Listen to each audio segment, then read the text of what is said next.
நீங்க இன்றைக்கு பாத்தீங்கன்னா ஒரு ஊழலுக்கு கேஸ போட முடியல. கேஸ் போட மாட்டாங்க கே நேரு மேல. எனக்கு தெரியும், என்னுடைய மூலியமா 35 லட்சம் ரூபாய் கொடுத்து ஒரு போஸ்டிங்க வாங்கணும். ஒரு நண்பருக்கு ஒரு போஸ்டிங்க்கு 35 லட்சம் ரூபாய். ஆக 1538 போஸ்ட் கே நேரு போட்டிருக்காரு. அதை சிபிஐ வழக்க விசாரிக்கணும்னு சொல்லிட்டு இன்னைக்கு 2 நாளா வந்திருக்கு. இன்னைக்கு அமலாக்கத்துறை அவ்வளவு குண்டுபிடியா நிக்கிறாங்க. எப்படி என்ன ஆகுமோ ஏதாகுமோ, எப்ப அரெஸ்ட் பண்ணுவாங்க, என்ன மாதிரி பண்ணுவாங்கன்னு தெரியாது. இன்றைக்கு எல்லா விதத்திலையும் சட்டம் ஒழுங்கு சரியில்லை. சட்டம் ஒழுங்கு மிக கேவலமான முறையில் போயிட்டு இருக்கு. அதனால இது எல்லாம் சரி செய்யணும்னா ஒரு மாற்றம் ஏற்பட வேண்டும். அந்த மாற்றத்தை எடப்பாடியார் மட்டும்தான் கொடுக்க முடியும். ஆகவே நாங்கள் நல்லா தெரிஞ்சுங்க, நான் ஒரு சர்வே எடுப்பேன் எப்பொழுதுமே. களை வெட்டுற இடத்துல ஒரு சர்வே, மளிகை கடைக்கு வருகின்ற போது ஒரு சர்வே, அடுத்தபடி நடந்து போயிட்டு இருக்கும் போது பொதுமக்கள்கிட்ட சர்வே, இப்படி எடுக்கும் போது ஒரு 10 நபர்களை குறித்து நான் கேட்டேன். அந்த 10 நபர்கள் 7 பேர் அதிமுக தான் வரணும்னு சொல்றாங்க. ஆக மக்களிடத்துல எடப்பாடியாருடைய நிலையை ரொம்ப தீர்க்கமாக இருக்கு. அதை நம்ம எப்படி கொண்டுட்டு போகணுங்கிறதா முக்கியம்.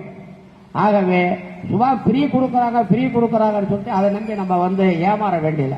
அவங்ககிட்ட பணத்தை கொடுக்கவே இல்லை. தேர்தல் முடிஞ்சது, உடனடியாக 1000 ரூபாய் பணம் போடுறேன்னு சொன்னாங்க. 21 மாசம் போடவே இல்லை. கடைசியா போட்டு ஒரு 1000 2000 கொடுத்து அந்த பணம் இந்த பணம் போட்டு எல்லாம் பண்ணிட்டு இருக்காங்க. ஆட்சி நடத்துறது யாரு? அந்த ஆட்சி குடும்ப ஆட்சி யார் யாரு நடத்துறது? ஸ்டாலின் ஒரு ஆளு, துர்கா ஸ்டாலின் ஒரு ஆளு, உதயநிதி ஒரு ஆளு, சபரிசா ஒரு ஆளு. 4 பேர் தான் ஆட்சியே பண்றாங்க. குடும்ப ஆட்சி தான் நடக்குது. இதுல உள்ளபடியே மக்களுக்கு சேவை செய்கின்ற ஆட்சியே இல்லை. நீங்க பார்க்கலாம். நீங்க சபரிசா இப்ப ஒரு சென்ற வாரம் மேட்டுப்பாளையம் நாங்க போயிருந்தோம். மேட்டுப்பாளையத்தில் போயிருந்தோம். 9 கோடி ரூபாய்க்கு ஒரு சொத்தை வாங்குறாங்க. சொத்துடைய மதிப்பே இல்லை.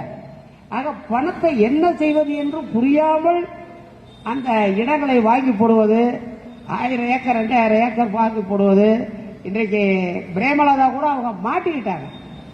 கட்சி அந்த கல்லூரியுடைய நிலைப்பாடு சரியில்லை, கல்லூரியை வித்துட்டாங்க. வித்தது ஏவா வேலு மூலியமா வித்தது. ஏவா வேலு உனக்கு பணம் தர முடியாதுன்னு சொன்னது. ஆகவே அந்த ஏவா வேலு மிரட்டி பிரேமலதா அந்த கட்சியில கொண்டு விட்டாங்க. இந்த காலேஜ் திரும்ப உங்கள்கிட்டயே கொடுக்கணும்னு சொல்லிட்டாங்க. ஆகவே ஒரு நேர்மையான கூட்டணி, நியாயமான கூட்டணி அந்த பக்கம் இல்லை. இங்க எல்லாரும் நேர்மையான கூட்டணி, நாணயமான கூட்டணி, ஒழுக்கமான கூட்டணி அப்படி இருக்கு.